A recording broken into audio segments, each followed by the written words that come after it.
Hello, everyone. We're back again, and it's hot today. Lights on podcast with Brian, and how are you, Tian? I'm good, Brian. How are you? That's good. I'm good. I just finished work. It's a bit late today. Long shift, but you know how it is. Gotta stand the ground. Nah, joking. I actually have some questions for you today, Tian. Beginning with, if you knew nothing about spirituality and you were fascinated, actually, what would you reckon are the biggest impacts spirituality has had in your life, positive wise? Oh my god, that's the answer to that. It's quite So broad. I'll preface it. So for example, if someone doesn't know anything about spirituality Mm. and they're like, what is this thing? Why do people meditate? Like, I don't get it. How is that beneficial in your life in any way, shape, or form? What would you tell them? I would say that the biggest consequence to delving into spirituality would be healing, Healing. reintegration. So essentially, what happens when we fall into an ignorant state, which we are in a realm of ignorance on this planet at the moment. It has been in an ignorant state for many millennia. Um, we have a tendency to become fragmented in our sense of self. Yeah. Um, Early childhood experiences that we would deem traumatic also assist in that fragmentation of self. So essentially, when you delve into spirituality, you're no longer looking outside of yourself and you're going inside of yourself. You start to reclaim those fragmented pieces of self and reintegrating them back into the wholeness of who you really are. So, I mean, to fragment your sense of self is very much a mental and emotional thing. It's not reality. At our core, we are not separate. We Yeah. haven't been separated. We haven't been fragmented. But it's the illusion and the belief that we have and that's the core wounding of humanity, is the belief in that. Yeah. So essentially, when you delve into spirituality, you're assisting your collective self in healing and reintegrating back into who you really are. Yeah. And you start to let go of that core wounding of separation. Interesting. And let's say, what would be your the worst? Let's say someone then goes to you like, the you want to why would you want to be why would you want to connect with your because you heal bro, this fly. There's a fly flying around. It's full distracting me. And it's annoying. I forgot my question. I forgot my train of thought. But all right, let's say hypothetically, how do you yourself balance the spiritual life and the physical reality? So your sense of self connected with everything and your own body, which seems to be separate from. I've struggled with that my entire life. That's always been something that's something I'm actively working on at the moment. Um, I think it's very important to embody or to understand that not only are you a spiritual being having a spiritual experience, but you're also a human being having a human experience. Um, and they're coexisting at the same time. So, what was the question? What was the question Nah, yeah. again? How do you balance your spirituality and your life on this planet? Mm. Yeah, it's for me, that's something that I haven't yet been able to. That's something that I'm in the process of trying to merge. I've struggled with it personally because I've kind of really chosen to embody my spiritual self and reject my physical nature. I've judged myself and humanity quite severely, and not really seeing how that further causes separation within myself and within the collective. I would say through, and I know a lot, like if you look into Buddhism and Taoism and things of that nature, when a monk is training someone, they really heavily get them involved in physical tasks that seem quite mundane. And I never really understood it when I was reading through different texts, and I know that the student didn't really understand it, just thought, what's this got to do with spiritual evolution? It is creating that mindfulness and that space within self through physical tasks. And it's also reconnecting with that abundance, your abundant nature through the earth, because the earth is, at its essence, not only the mother which gives birth, but it's also the father which is the provider. So reconnecting to the earth, I think is very, very important for both your spiritual and your physical self, because not only are you creating through physical reality, but you're also providing abundance and Yeah. you're reconnecting with it. And you're harmonizing the environment. Yeah. So it's an interconnectedness that I am only just starting to embrace myself. Yeah, and what type of tasks would you do? What are these mundane tasks that can help with your spirituality? Personally, I'm really, really liking working in the yard. I'm really liking growing my own plants. Soon I'll be growing my own food. I'm really enjoying just doing mundane house chores, and I've always rejected that. And I think that's because I rejected that physical version of myself as well. But I'm really embracing it, and I'm finding everything really cathartic. I'm really my mind is emptying as I'm doing it. I'm seeing the fruits of my labor as well. So like my plants, growing and becoming really pretty, and I get to sit there and enjoy it. Soon I'll be growing my own food, and then I'll be able to, pick it and then take it in and cook it and eat it. There's just a really sense of not only peace, but achievement, gratification, that you get. And I would kind of relate it to the same sense of achievement that you get when you go to the gym and you start seeing results and you start feeling better.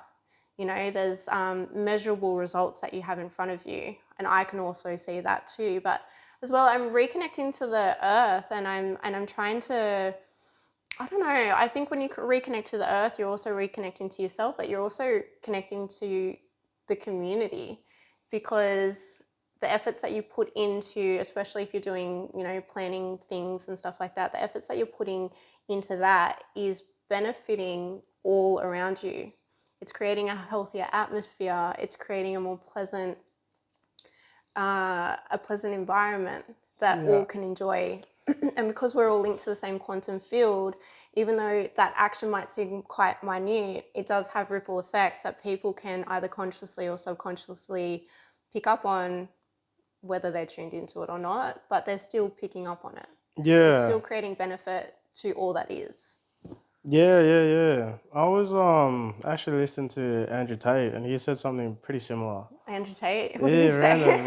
random ass. I was at the gym, I was doing legs, I was dying, and I was like, fuck this, I don't want to do it. Chucked on some Andrew Tate, and I was sweet for the workout. But what he said was, the world likes action takers. So, for example, if you're in a tribe and you have no water and you don't know what to do, you can't really influence the rain, you can't influence the weather, you can't do any of that. But what you should do instead is do a rain dance. So back in the day, people used to do rain dances, even though it didn't actually affect the atmosphere. What it would do is create a ripple effect that maybe some other tribe down the road would see you doing a rain dance and give you some water, anything like that. And then he related it back to um, today's current modern day age and era, saying sure, a lot of people have gotten advice to buy Bitcoin back in the day, and a lot of people are like, oh, if I knew about Bitcoin, if I knew about this, Apple, whatever these companies, I'd have invested in it and I'd have gotten rich now. But he's like, no, because if you had the same mindset back then, you would have done it, and you haven't done it now. So if you don't know what to do now to generate massive amounts of wealth, what you should do is do something. Doing something is better than nothing. So maybe don't do a rain dance because you don't doesn't really matter. But what you should do is maybe go walk down the street and give an old lady $50 or the Yeah. homeless dude some food. You should do good things, put good things out to the world because that will create a ripple effect for good things to happen to you. And what's that called? The butterfly It's effect called the law of attraction. or law of attraction. The law of oneness. Yeah. So the law of oneness is that, and the law of attraction essentially are two sides of the same coin, because we understand that we're in a collective and it's one soul experiencing things on a collective level, individualized. If you were to give to another, you're essentially already giving to yourself. But that goes back with good and bad. If you give to another, good or bad, you're going to receive it back threefold. It's always Yeah. threefold. Yeah. 'Cause 3 is the number of the universe. Threefold, it will return to you. So yeah, it is the law of attraction, the law of oneness to do that. Yeah. And I do believe in it because, well, if you help everyone out in your community, one of those people is going to come back and do something for you, or they're going to think about it, view it in some positive. It will affect you later down the track in the most positive way, shape, or form. And I think as well, like one of the biggest payoffs for doing things like that is right in the moment, the gift of giving. Yeah, you feel good about yourself. 100%. You feel so good and you feel abundant. Yeah. Because someone who is in a lack mentality will never be able to feel like they have enough to give. Yeah, exactly. So if you're in abundant mentality, you feel like you're rich enough to be able to give to another. And I experienced this for a long time. I was very much in a lack, and it makes you greedy. It Yeah. makes you want to, I need to hold tight onto everything that I have. I've got nothing to give to anyone. And then that continues on in your immediate experience. You continue to Yeah. experience that until you decide to change and then shift your mentality and then finally give. Even if you give out of a place of lack, it might not return exactly what you want, but it might just be the action that tips the scales so you can start shifting over into more of a abundant mentality. Yeah, 100%. I thought it was interesting that Andrew Tate. And you love Andrew Tate. I don't mind Andrew Tate. I do love Andrew Tate. He speaks some truth. I'm gonna preface saying like, yeah, maybe not everything he says is true, but I also believe I don't need to believe or implement every single thing he says or does. So I understand where most people the disconnect is that they know some things are true, some things are outrageous, and when younger people or children watch that, they can't really separate it. But at the same time, artists, rappers, they all have some things that are a bit, oh, maybe I'm not gonna do what this guy is saying, or maybe I'm not. Yeah, I don't know. There's a lot of nuances. 100%. I say the same thing in religion. Like, I'm not a religious person, but I take different parts from different religions that I very much connect with. And I'm very much a follower of Jesus, even though I'm not a Christian, an active Christian. But yeah, no, I get that 100%. Yeah, that's a lesson there in itself. When you get given information, if 90% of it is bad and 10% of it is good, just stick to the 10%. Yeah. Like, sure, you had to weed out all some rubbish, but as long as you got that golden little nugget, you're sweet. There's always the seed of truth in everything. Yeah. And if it's only the seed that is the truthful part of that, then just take the seed. That's it. You don't need to take the entirety of it. Yeah, 100%. So yeah, I'm very much like that. And then I'm also the type of person I'm not going to like actively prosecute or be like, Andrew Tate says this or does this and I hate on him. Because, yeah, I don't know, it takes too much energy. 100%. Takes way too much. 100%. And at the end of the day, if you project hate onto someone else, you are going to create that back onto yourself threefold. So it's just not worth the energy investment at all. If the energy investment isn't positive and you have a sense of awareness, then an underlying awareness. I know that there's a lot of people that don't, but if you do have and there are blind spots in everyone's psyche that we can't see things and we have our own triggers and our own patterns and things like that. Some things we do unconsciously. But if you have an awareness and you are doing things from a conscious place, then choose to consciously project positivity. Actually, that's going to be the homework for the day. If you guys want success and happiness in your life, do one good thing for someone else today, whether that be saying I love you to your parents, or helping an old lady cross the street, or giving a homeless man or woman some food. Do one good thing, and even though you might not see the benefit for it, at least you'll feel good in yourself. Yeah, one thing I really like doing, and I do this quite often, I like complimenting people. Yeah, yeah, you do that Little things like, on the channel. Yeah, leave a comment. but like, Yeah. and especially to guys, because there's that whole thing that comes across about like how guys don't get compliments and stuff like that very Oh, often. true. Yeah, let's Yeah, talk about it. That's there's a whole thing, and I understand. I don't understand why they don't get very many compliments, but that's one thing that I will go out of my way. Like if there's something noticeable that I can recognize, I will give a compliment. And it's never for me, it's always for that person. And it's always to make them, that could just be the little flip of the switch that makes them have a really good day for the rest of the day. And then they go out and spread good to other people, and that flips their switch. You know what I mean? It's just that ripple effect that carries on through our collective nature. I think it's just one small word or deed, it could have a huge profound effect on someone's life, and you never know how badly they need it. Yeah, that's it. I believe that is another secret to happiness, helping others. But let's go back to this guy compliment thing. Yeah, why do you think guys never like? Okay, yeah, guys are scum of the earth. I I don't get think it. that.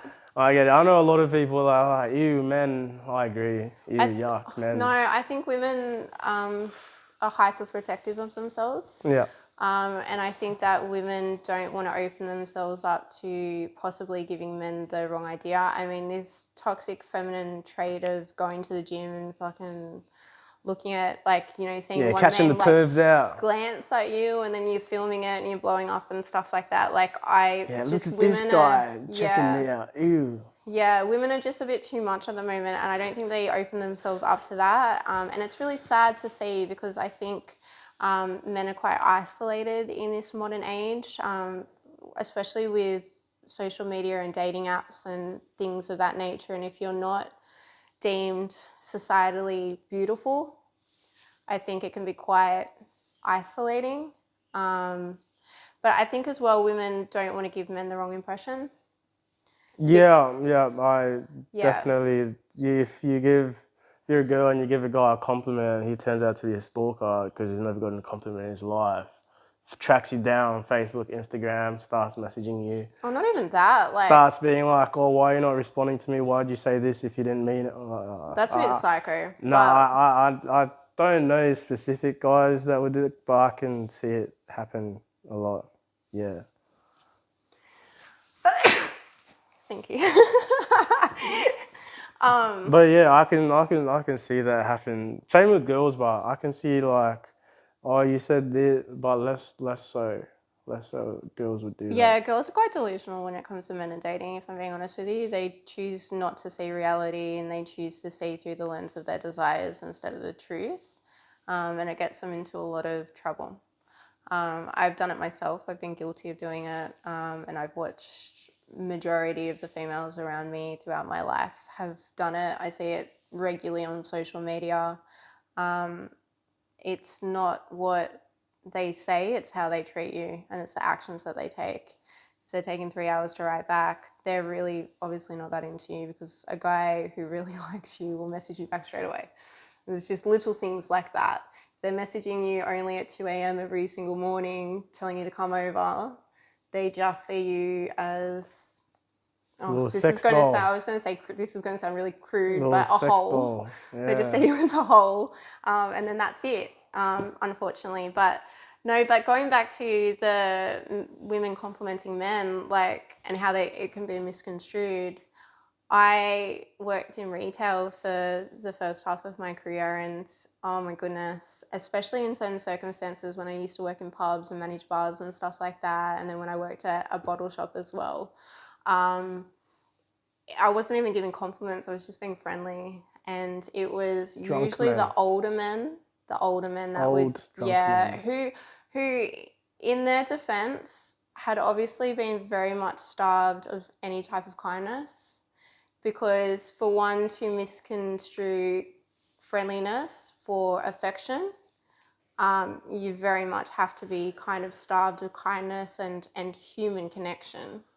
So even though it was quite off-putting for myself to be on the other end of like the receiving end of that, I, reflecting back, can understand how that's happened, you know? You know what? This is gonna be a hot take, but I reckon it's their fault, eh? Like, if your life is shit, that's your fault. Like, sure, you might have had a shit upbringing, but I've seen a lot of people with shit upbringings and turn their lives around. And sure, maybe they weren't taught the right way or ended up in a marriage with kids that they never wanted to have. But then, even then, you still have, you can still find a way to make your life not shit anymore. Like, if you're like working a 9 to 5 with a wife that doesn't love you with 3 kids, sure, you're stuck in that fucking situation, but then you can start giving your wife compliments. You can start making her feel appreciated. You can start making her feel the way she did when you guys first met by doing the things you used to do and treating her right, and then even taking care of the kids and working on the garage. Sure, it's hard. I understand it's hard because you got a lot on your plate, but there's still ways out of that situation. I'm not disputing that fact, That's the, I have no sympathy for guys like that. I reckon, bro, if you're a guy and in a shit situation, that's on you, bro. Like, get yourself out. I'm not disputing that fact, but it doesn't take away the fact that you can still have compassion and understanding to why someone has taken the action, Yeah. and from understanding the place that they're in. It's not saying that they can't change it; they're not Yeah, powerless. being We're empathetic. all our own creators of our lives. Yeah. The power is within our hands, but for someone, particularly these particular men who I was on the receiving end of this unwarranted attention, they were chronic alcoholics living in a chronic state of ignorance. They didn't have the mental, spiritual, or emotional capacity to understand that, or even the physical health. Yeah. God, they look sick as. Yeah, so I understand where you're coming to. It's true. To reject that as your truth, you will always remain powerless and your life will not change. It will continue to get worse. Yeah. But yeah. Thanks for watching and peace out. Bye.